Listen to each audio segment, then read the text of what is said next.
Good morning. News and hair oil సమర్పిస్తున్న business breakfast షోకి స్వాగతం. ఏషియన్ మార్కెట్స్ లో ఒక స్ట్రాంగ్ ట్రేడింగ్ ట్రెండ్ కనిపిస్తుంది. ఎస్ఎక్స్ నిఫ్టీ కూడా ఇవాళ మనం 9800 నిఫ్టీ లెవెల్ ని చూడబోతున్నాం అంటూ సూచనప్రాయంగా తెలియజేస్తుంది. సో నిఫ్టీ నిన్న 9771 ఆల్ టైమ్ హైస్ దగ్గర P note participatory notes trade వెలువ కారణంగా ఏర్పడిన సాంకేతిక అవరోధం, గందరగోళ పరిస్థితులు, నాటకీయ సంఘటనల నేపథ్యంలో రికార్డ్ హైస్ ని ఛేదించి క్లోజ్ కావడం చూసాం. సో సాధారణంగా గందరగోళం జరిగినప్పుడు ఇండిసెస్ కానీ మార్కెట్స్ కానీ నష్టపోవడం చూస్తాం. బట్ నిన్న అందుకు విరుద్ధంగా మార్కెట్స్ లో ఒక స్ట్రాంగ్ ట్రెండ్ చూసాం. అఫ్ కోర్స్ స్ట్రాంగ్ గా మార్కెట్స్ ట్రేడ్ కావడమే బహుశా ఎన్ఎస్సీలో టెక్నికల్ స్నాగ్ ఏర్పడటానికి కారణంగా కూడా మనం అనుకోవచ్చు. ఎందుకంటే ఒక పీనోట్స్ సంబంధించిన షార్ట్ కవరింగ్ వెలువ అనేది మార్కెట్స్ ముంచెత్తింది.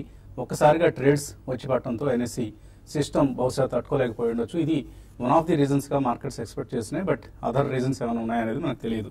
సో మొత్తం మీద అయితే 21 సంవత్సరాల ఎన్ఎస్సీ చరిత్రలో ఇటువంటి అవరోధం కానీ ఆటంకం కానీ ఎన్నడూ ఎదురవలేదు. సో నిన్న మొట్టమొదటిసారిగా ఎన్ఎస్సీ 3 గంటల పాటు ట్రేడింగ్ నిలిపివేయడం అనేది ఒక అనివార్యమైన చింతించాల్సిన కారణంగా మనం చెప్పుకోవచ్చు. పనిలో పనిగా రైవల్ బీఎస్సీలో వాల్యూమ్స్ భారీగా నమోదయ్యాయి. 3 రెట్లు పెరిగాయి నార్మల్గా జరిగే వాల్యూమ్స్ కి. సో మేబీ ఇక్కడ నుంచి ఇన్వెస్టర్లు కూడా కొన్ని పొజిషన్స్ ని బీఎస్సీలో తీసుకోవడం మంచిదే. ఎందుకంటే ఒకటే ఎక్స్చేంజ్ మీద ఆధారపడడం ఎప్పుడు మంచిది కాదని నిన్నటి పరిణామాలు మనకు తెలియజేస్తున్నాయి. సో ట్రేడింగ్ దాదాపుగా నిలిచిపోయింది. ఓవైపు ట్రేడింగ్ పొజిషన్స్ ఉన్న వాళ్ళకి గుండెల్లో రైళ్లు పరిగెత్తాయి. ఏం జరుగుతుంది అసలు? ఏదైనా సైబర్ అటాక్ జరిగిందా, లేకపోతే టెర్రరిస్ట్ అటాక్స్ ఏమైనా జరిగాయా, ఏం జరుగుతోంది అన్నది ఒక 3 గంటల పాటు అందరూ గందరగోళం, తికమక, అయోమయానికి గురయ్యారు. బట్ లేటర్ కొంత పరిస్థితి చక్కదిద్దుకోవడం అనేది అండ్ చక్కదిద్దుకున్న తర్వాత మార్కెట్స్ ఇక ఏమాత్రం వెనుదిరిగి చూడలేదు. అప్పటికే బీఎస్సీ సెన్సెక్స్ రికార్డ్ హైస్ దగ్గర ఉంది. తర్వాత పనిలో పనిగా ఎన్ఎస్సీ కూడా మనం ఇన్ఫాక్ట్ ప్రీ ఓపెనింగ్ సెషన్ ప్రారంభం కాగానే మనం ఈ అంశాన్ని గమనించాం. ఏదో జరుగుతోంది, something is wrong with the system. ఎందుకంటే ఎన్ఎస్సీ అప్డేట్ కావట్లేదు. 9:15కి ఇంకా క్లియర్ అయిపోయింది. సో ఎన్ఎస్సీ ట్రేడ్ కావడం లేదు అనేది మనకు అర్థమైంది. అప్డేట్ కావడం లేదనేది ఈలోగా ఛానల్స్, నేషనల్ ఛానల్స్ కూడా దాన్ని డిస్ప్లే చేయడం జరిగింది. ఆల్ ఇన్ ఆల్ నేనైతే ఒక ఖయాటిక్ ట్రేడింగ్ సెషన్ గా మనం చెప్పుకోవచ్చు. బట్ అదర్వైజ్ సెన్సెక్స్ 31,715, నిఫ్టీ 9771, ఇవాళ బహుశా 9800 లెవెల్ ని కూడా మనం చూడబోతున్నాం. అయితే షార్ట్ కవరింగ్ కారణంగా ఇదంతా ఈ ర్యాలీ జరుగుతోంది, not because of any fundamental buys అనేది ఒక వాదన. ఫర్ ఇన్స్టాన్స్ అది భారతీయ ఎయిర్టెల్ కావచ్చు, డాక్టర్ రెడ్డీస్ ల్యాబ్స్ కావచ్చు, టీసీఎస్ కావచ్చు, విప్రో కావచ్చు, or public sector banks like Punjab national bank, BOB, ఇవన్నీ యాక్చువల్గా లగార్డ్స్ అని అనుకుంటాం. అంటే వెనుకబడిన స్టాక్స్ ఇవి. ఈ మధ్య ర్యాలీలో ఏమాత్రం పార్టిసిపేట్ చేయని స్టాక్స్ ఇవి. కానీ నిన్న వీటిల్లో చాలా స్ట్రాంగ్ మూవ్మెంట్స్ చూసాం. ఇదంతా కూడా షార్ట్ కవరింగ్ అని చెప్తున్నారు. నిన్న మార్నింగే మనం అనుకున్నాం 40,000 కోట్ల రూపాయల పార్టిసిపేటరీ నోట్స్ పొజిషన్స్ ఉన్నాయి. నేకెడ్ షార్ట్స్ ఇవన్నీ కూడా మోస్ట్ ఆఫ్ దెమ్. సో ఈ నేకెడ్ షార్ట్స్ అన్ని కూడా వీ కౌంటర్స్ లో ఎక్కువగా ఉన్నాయి. అవి కవరింగ్ వచ్చింది. ఆ కవరింగ్ కారణంగా మార్కెట్స్ లో నిన్న ఒక స్ట్రాంగ్ ర్యాలీ చూసాం. ఈ ర్యాలీ నిలబడుతుందా లేదా అన్నది కూడా కొద్దిగా ప్రశ్నార్థకం. బట్ అదర్వైజ్ ఆల్సో మార్కెట్స్ లో మనకేమీ వీక్ సెంటిమెంట్ అయితే లేదు ప్రస్తుతానికి. ఎర్నింగ్ సీజన్ నుంచి ఎవరు కూడా గొప్ప సర్ప్రైజెస్, వండర్స్ ఎవరు ఎక్స్పెక్ట్ చేయట్లేదు. అండ్ లిక్విడిటీ ఈ స్టిల్ ఇంటాక్ట్. లిక్విడిటీ డ్రైవ్ చేస్తూనే ఉంది మార్కెట్స్ ని. సో మేబీ ఎప్పటికప్పుడు కొద్దిగా అటు ఇటు మారుతుంటాయి కదా చేతులు. ఆ పరిస్థితి నిన్న కనిపించింది మనకు. IT, public sector banks, metals, ఈ 3 నిన్న బాగా పెర్ఫామ్ చేయటం, అవుట్ పెర్ఫామ్ చేయటం అనేది నిన్న ట్రేడింగ్ లో మనకు ఒక విచిత్రంగా చెప్పుకోవచ్చు. సో 23 సెషన్స్ లో 6th జూన్ రోజు మనం చూసాం 9709, నిన్న 9777, అంటే హై పొజిషన్ 9782 అనమాట. సో 23 సెషన్స్ లో నిఫ్టీ మళ్ళీ రికార్డ్ హైని సాధించగలిగింది. 9709 గతంలో ఉన్న రికార్డ్ హై అయితే ఆ తర్వాత ఆల్మోస్ట్ ఒక 1 మంత్ 23 సెషన్స్ పట్టింది. అలాగే 1 మంత్ లో 9450 నుంచి చూస్తే మనకు ఆల్మోస్ట్ 327 పాయింట్ల లాభం కూడా మనకు కనిపిస్తుంది. సో 9450లో ఎవరైనా కొనగలిగారా? వాళ్ళు కొనలేకపోతే ఇప్పుడు 9800లో కొనడానికి సిద్ధంగా ఉన్నారా? ఇటువంటివన్నీ ప్రశ్నలే మనకి. ఎందుకంటే లోవర్ లెవెల్స్ లో కొనలేని వాళ్ళకి మనం ఎప్పుడు మూమెంటం చేంజ్ చేస్తాం. బాగా పెరుగుతున్నప్పుడు కొంటాం, తగ్గుతున్నప్పుడు కొనం. తగ్గుతున్నప్పుడు కొనేంత ధైర్యం, స్థైర్యం మనకు ఉండవు. ఉన్నవాళ్ళు చాలా లక్కీ ఫెలోస్. వాళ్ళకే నిజంగా డబ్బులు వస్తూ ఉంటాయి ఎవరైతే డిక్లైన్స్ డిప్స్ లో కొంటూ ఉంటారు. బట్ చాలా మంది ఏం చేస్తారంటే మూమెంటం చేంజ్ చేస్తూ ఉంటారు. స్టాక్ పెరగడం ప్రారంభమైన తర్వాత ఎంటర్ అవుతారు. అప్పుడు కొంటేనే గ్యారంటీగా పెరుగుతుంది స్టాక్ అనుకుంటారు. బట్ అక్కడ నుంచి మళ్ళీ స్టాక్ వెనక్కి వస్తూ ఉంటుంది. ఇవన్నీ మార్కెట్స్ మనం అనునిత్యం చూసే కార్యక్రమాలే. సో 9777 దగ్గర మేబీ 1 మంత్ పట్టిందని అనుకుంటున్నాం మనం 9709 నుంచి 9800కి. కానీ 6 ట్రేడింగ్ సెషన్స్లోనే మనం ఈ హై రావడం అనేది మనం చూస్తున్నాం. సో అది కూడా ఒక ఫినామినాగా మనం చెప్పుకోవాలి. అండ్ ఓవరాల్గా అది RIL లీడ్ చేస్తుందా, బ్యాంక్స్ లీడ్ చేస్తాయా, ఎటువంటి స్టాక్స్ లీడ్ చేస్తాయి అనేది మనం ఊహించడం కష్టం. బట్ ఎవ్రీ టైం ఒక స్టాక్ ఆర్ కొన్ని బంచ్ ఆఫ్ స్టాక్స్ మార్కెట్స్ను లీడ్ చేస్తున్నాయి. ఏయూ ఫైనాన్స్ బ్యాంక్ కూడా, స్మాల్ ఫైనాన్స్ బ్యాంక్ కూడా నిన్న 48%, ఆల్మోస్ట్ 50% ఇష్యూ ప్రైస్ కంటే ఎక్కువ దగ్గర లిస్ట్ అయ్యి క్లోజ్ కావడం చూసాం. సో ఇలా డిమార్ట్ ఇప్పటికీ still going with great guns. So ఇలాంటి అలాగే CDSL. సో ఏదైతే స్టాక్లో ప్రమోటర్ల స్టేక్ చాలా ఎక్కువగా ఉందో అటువంటి స్టాక్స్ అన్ని కూడా IPOస్లో ప్రత్యేకించి లిస్టింగ్ తర్వాత strong gains. For instance AU small finance bank కావచ్చు, CDSL కావచ్చు, చాలా highest number of times over subscribe అయ్యాయి. సో అది ప్రధాన కారణంగా మనం ఇప్పటికీ కూడా ఆ స్టాక్స్కి మార్కెట్స్లో క్రేజ్ ఉండడానికి కారణంగా చెప్పుకోవచ్చు. సో రాబోయే రోజుల్లో కూడా ఇటువంటి స్టాక్స్ ఇంకా అవుట్ పర్ఫామ్ చేస్తాయి. అండ్ ఆఫ్ కోర్స్ మనం వాల్యూ బైస్గా ఇస్తున్న స్టాక్స్లో కూడా మీరు గమనించుంటారు, 2 పారామీటర్స్ మనం ప్రధానంగా తీసుకుంటాం. ఒకటి ప్రమోటర్ స్టేక్ ఎక్కువగా ఉండడం, చిన్న ఈక్విటీలు, మూడవది డెట్ ఫ్రీ కంపెనీస్ కావడం. సో ఇవి మార్కెట్స్లో ప్రత్యేకించి ఆయా స్టాక్స్కి ఉన్న క్రేజ్ కారణం. ఇవాళ వాల్యూ బై ఉండదు. సో మేబీ నిన్నటి వాల్యూ బైని వాటికి కూడా కన్సిడర్ చేయొచ్చు. ఇక మార్కెట్స్ పరిస్థితి గురించి మాట్లాడేందుకు ఎనలిస్ట్ మనతో సిద్ధంగా ఉన్నారు. సో ఒక ఖాయస్ తర్వాత ఇవాళ మళ్ళీ కొంత ప్రశాంత వాతావరణం కనిపిస్తుంది మార్కెట్స్లో. సో ఎటువంటి ట్రెండ్ మీరు ఎక్స్పెక్ట్ చేస్తున్నారు? ఐ థింక్ అంటే కొద్దిగా follow up buying, you call it short covering or follow up buying, ఇవాళ కూడా కొంచెం జరిగే అవకాశం కనిపిస్తుందండి. ఎందుకంటే నిన్న NSE ఓపెన్ అయినా కానీ మెజారిటీ ఆఫ్ ద ట్రేడ్స్ అయితే NSEలో వాల్యూమ్స్ చాలా పూర్ గా ఉన్నాయి. సో నిన్న చాలా మంది రేట్స్ అప్డేషన్ కాలేదని even in the later half of the day NSEలో ట్రేడ్స్ ఎక్కువగా జరగలేదు. So probably that may continue today and day, but overall I think we are reaching a zone where I think it's more of a seller's market than a buyer's market. So కొంచెం అప్రమత్తంగా ఉండాలి. Caution అనేది తప్పకుండా, మనకి ఇంకా result season మొదలు కాలేదు కాబట్టి వీ షుడ్ బి కాషియస్ అండి. Not just go out and buy. ఇప్పుడే మీరు అన్నట్టు do not chase the momentum or do not chase the absolute bull run అనేది. సో రాబోయే మేబీ 2-3 వీక్స్ లో కొంచెం మార్కెట్ ఒక కొలిక్ వచ్చిన తర్వాత I think one can start buying అండి. బట్ అందులో అది పక్కన పెడితే నిన్న మేజర్ గా మనకి ఇండస్ట్రీస్ పెరగడానికి కారణం I think front line shares అన్ని కూడా షార్ట్ కవరింగ్ వచ్చిందని పెరిగాయని చెప్తున్నారు. But majority of the investors అనేది ఫ్రంట్ లైన్ షేర్స్ లో తక్కువ ఉంటారండి. వాళ్ళు mid, micro and small cap stocks లో ఎక్కువ కొనుగోలు చేస్తుంటారు. కాబట్టి wait till the result season is over. ఎందుకంటే మనకి నాట్ ఓన్లీ ఎక్స్టర్నల్ రీజన్స్ ఏది కూడా నెగిటివ్ గా లేదు, కానీ డొమెస్టిక్లీ కొద్దిగా బార్డర్ ఫ్రంట్ లో జరిగే పరిణామాలు కూడా they can have some very minor effect on the market, not a major negative effect. So just wait for another 1 or 2 weeks. కొంచెం రిజల్ట్ సీజన్ ఫ్లో స్టార్ట్ అయిన తర్వాత we can take a call అండి. ఈ లోపల market ఎక్కడైతే కొద్దిగా stable గా ఉంటుంది అబౌట్ 3 to 5 days కొద్దిగా రియాక్ట్ అవుతుంది. రియాక్ట్ అయిన తర్వాత స్టెబిలిటీ వచ్చిన తర్వాత వన్ కెన్ బై అండి. But have at least 2 years view. ఎందుకంటే ఇక్కడ నుంచి అవుట్ సైజ్ రిటర్న్స్ మాత్రం అంత ఈజీగా రావు. స్పెసిఫిక్ స్టాక్స్ లో రావచ్చు కానీ ఓవరాల్ మార్కెట్ లో మాత్రం అవుట్ సైడ్ రిటర్న్స్ రావు. మనం ఆల్మోస్ట్ 9800 దగ్గర ఉన్నాం కాబట్టి 10,000 అని అందరు ఎక్స్పర్ట్స్ చెప్తున్నారు. అక్కడ నుంచి market May react. Probably about 5% reaction అనేది వెరీ నార్మల్ అండి. 5 to 7% జరిగినా కానీ మనం ఆశ్చర్యపోవాల్సిన అవసరం లేదు. So wait for some more time and then take a fresh call.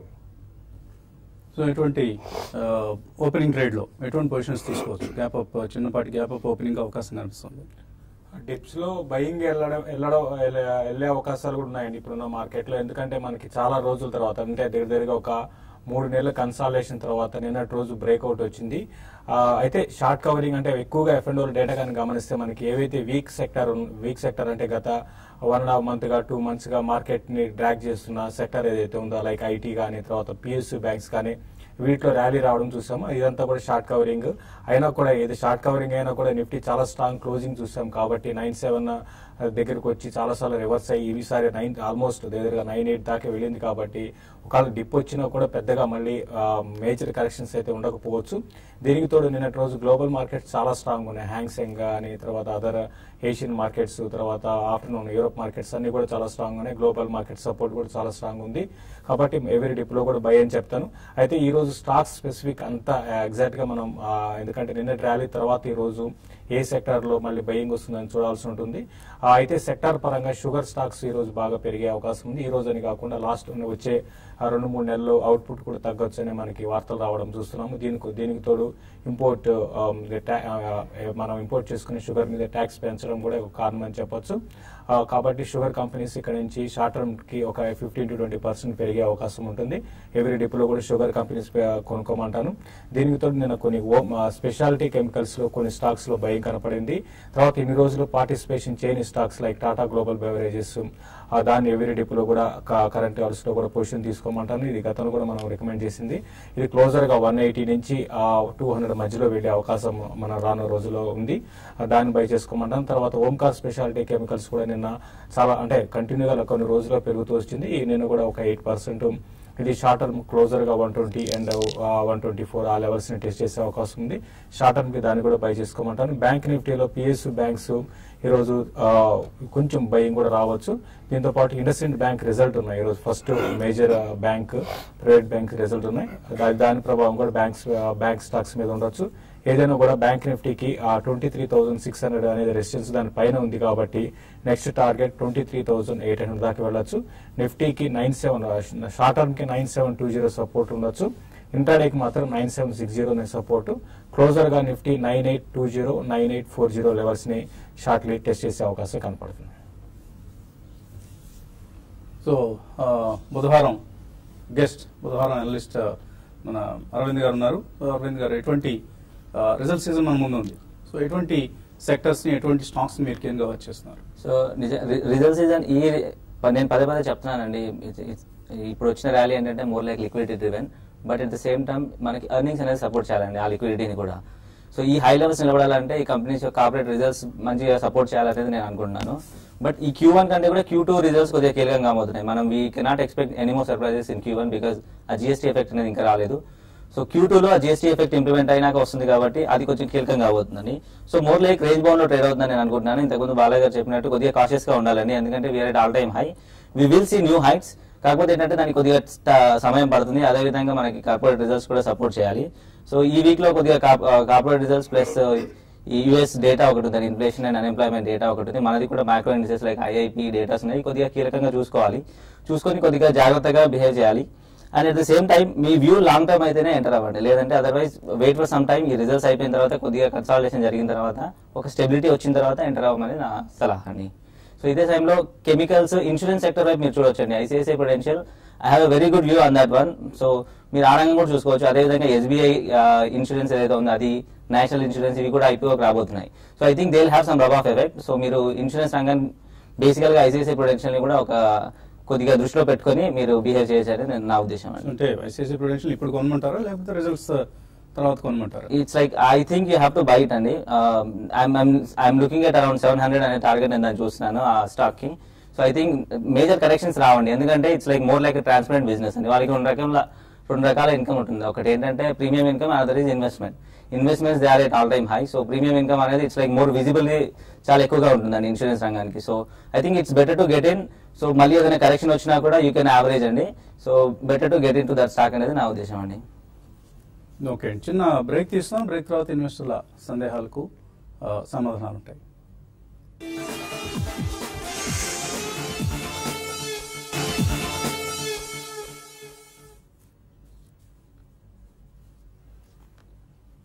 News and hair oil సమర్పిస్తున్న బిజినెస్ బ్రేక్ఫాస్ట్ తిరిగి స్వాగతం. సో వాల్యూ బై రికమెండేషన్ దాకా అంటున్నట్లుగా మనం ఈ రోజుకి ముందుగా పరిస్థితులు చక్కదిద్దుకున్న తర్వాత, సర్దుమణిన తర్వాత, అంతా సావ్యంగా ఉంది అనుకున్న తర్వాత రేపు మళ్ళీ మనం వాల్యూ బై రికమెండేషన్ ప్రక్రియని కొనసాగిద్దాం. ఇలాగ కాలర్స్ లైన్ లో ఉన్నారు. మొదటి కాలర్ నిజామాబాద్ నుంచి సురేందర్. హలో రండి సురేందర్.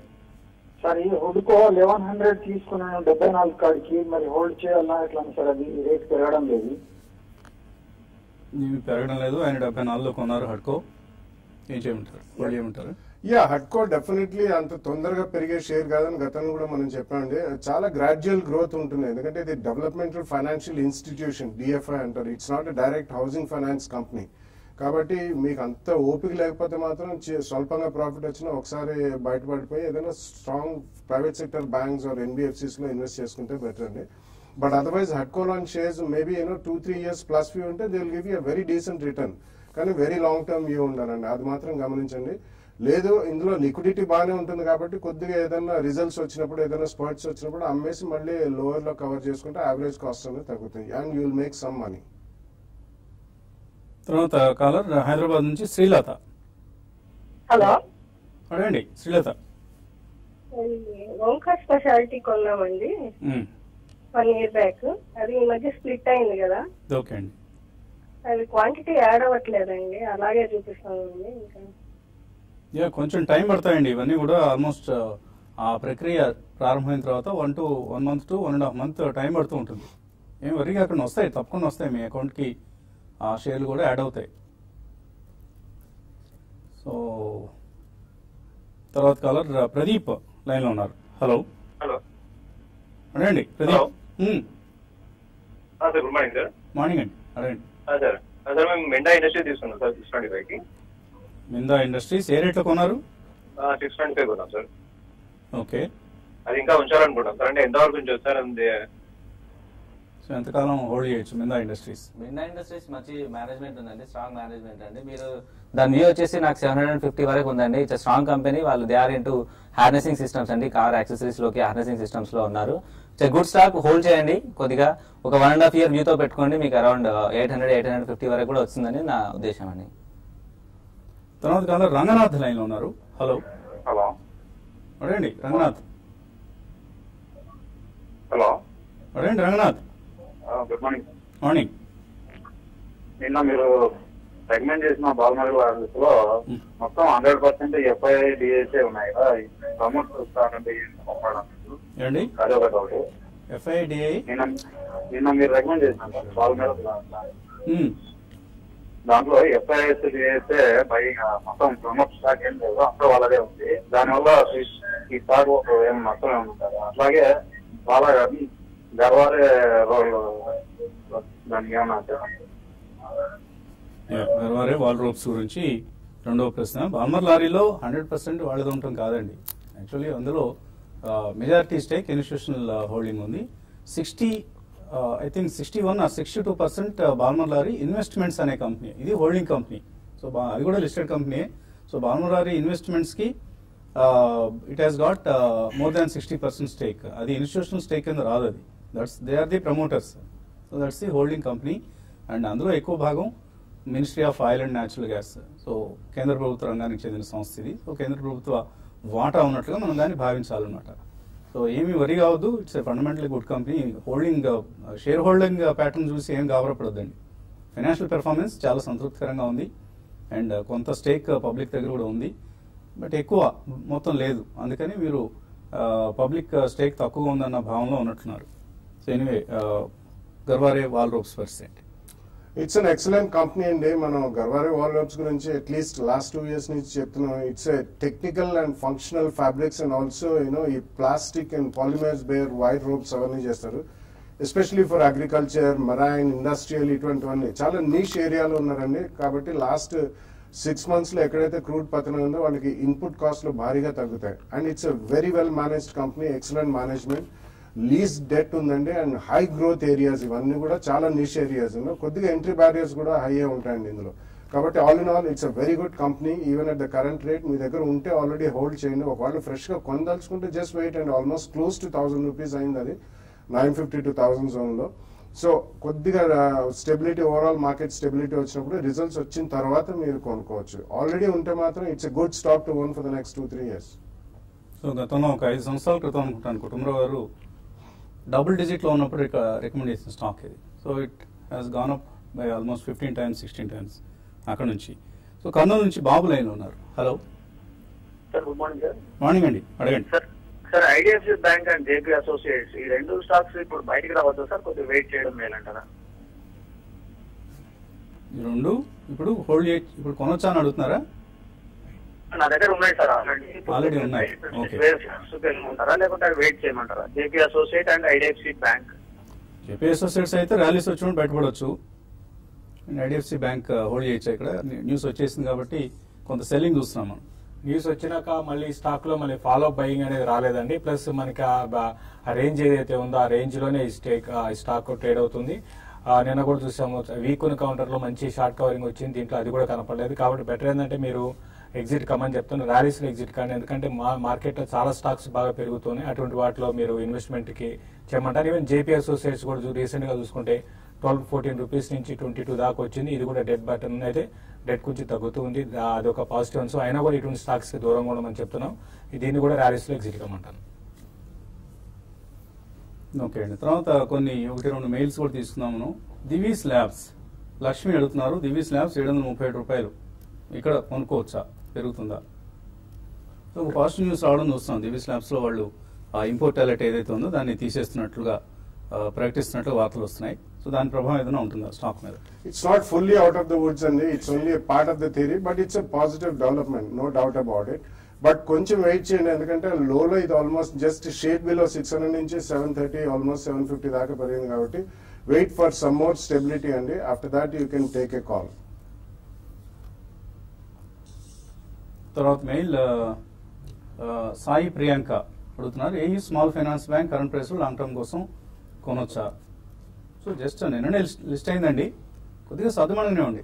చాలా హై ప్రీమియం దగ్గర మనకు లిస్ట్ కావడం చూస్తున్నాం. గుడ్ బ్యాంక్, డెఫినెట్లీ మనం ఐపీఓ టైంలో కూడా స్ట్రాంగ్గా రికమెండ్ చేస్తాం అప్లై చేయండి అని. కాకపోతే ఇప్పుడు ఈ రేట్ దగ్గర కొనొచ్చా అంటే మేబీ కొద్దిగా హై ప్రైస్ అనిపిస్తుంది. వెయిట్ చేయండి, ఏదైనా కూల్ అయినప్పుడు కొనుక్కోవడం మంచిది. ఇది కూడా ఐ థింక్ సిడిఎస్ఎల్ డిమార్ట్ లాగా స్ట్రాంగ్ రిటర్న్స్ ఇవ్వగలిగిన సత్తా ఉన్న బ్యాంక్, అందులో మాత్రం ఎటువంటి డౌట్ లేదు. మేబీ డిక్లైన్స్ వచ్చినప్పుడు కొనుక్కుంటూ ఉండండి. లేదు రిస్క్ తీసుకోవడానికి ఒకవేళ పెరిగిపోతుంది నేను భయపడేట్లయితే కొద్దిగా కొనుక్కోండి, ఒక 30% 40% కొని అక్కడి నుంచి మళ్ళీ నెక్స్ట్ 2-3 ప్రైస్ పాయింట్స్లో కొనుక్కోవచ్చు. పవన్ కుమార్ అడుగుతున్నారు, పీవైటీ రికమెండేషన్స్లో టార్గెట్ ప్రైస్ ఇవ్వడం లేదు, ఎక్కడ రైట్ టైం టు ఎగ్జిట్? చూద్దాం, టార్గెట్ ప్రైస్ మన అనలిస్ట్ ఇవ్వడం లేదు, బట్ మేము ఇనిషియేటివ్ తీసుకొని టార్గెట్ ప్రైస్ ఒకటి ఇచ్చే ప్రయత్నం చేస్తాం. ఎందుకంటే మనం వాల్యూబెల్ కూడా డైలీ ఇస్తున్నాం. ఆ టార్గెట్ ప్రైస్ అనేది ఇస్తే ఇన్వెస్టర్లకు ఒక ఐడియా ఉంటుంది, ఓహో ఇక్కడ దాకా వెళుతుందా అనేది. డెఫినెట్లీ ఇచ్చేందుకు ప్రయత్నం చేద్దాం. సో ఇక్కడ స్క్రీన్ మీద చూస్తున్నారు, మ్యారిటైమ్ గేట్వే, టీవీ5 సంయుక్తంగా నిర్వహిస్తున్న స్మార్ట్ లాజిస్టిక్స్ సమిట్ ఈ శుక్రవారం హైదరాబాద్ పార్క్ హైట్లో జరగబోతోంది. ఇందులో పాల్గొనదలిచిన లాజిస్టిక్స్ రిలేటెడ్ కంపెనీస్, ఇంపోర్టర్స్ కావచ్చు, ఎక్స్పోర్టర్స్ కావచ్చు, ఎవరైనా సరే ఈ డిస్ప్లే చేస్తున్న నెంబర్ కాల్ చేసి మీ పేర్లు రిజిస్టర్ చేసుకోవచ్చు. సో లాజిస్టిక్స్ పరంగా తెలంగాణలో ఎటువంటి అభివృద్ధికి అవకాశాలు ఉన్నాయి, ఎటువంటి ఛాలెంజెస్ ఉన్నాయి, ఇక్కడ ఎటువంటి కన్సర్న్స్ ఉన్నాయి, ఈ అంశాలన్నింటినీ మనం ఈ లాజిస్టిక్స్ సమిట్లో చర్చిస్తాం. ఈవినింగ్ అవార్డ్స్ నైట్ కూడా ఉంది, కొంతమంది అచీవర్స్ కి అవార్డ్స్ కూడా ఇవ్వడం జరుగుతుంది. సో ఎవరికైనా ఆసక్తి ఉంటే ఈ నెంబర్స్ కాల్ చేసి మీరు మీ పేర్లు రిజిస్టర్ చేసుకొని హాజరయ్యేందుకు ప్రయత్నం చేయొచ్చు. ఇది ఇవాళ బిజినెస్ బ్రేక్ఫాస్ట్లో. మళ్ళీ మనం యూట్యూబ్ ప్రసారాల్లో కలుసుకుందాం. యూట్యూబ్ ప్రసారాలని శ్రీ విజయ అందిస్తారు.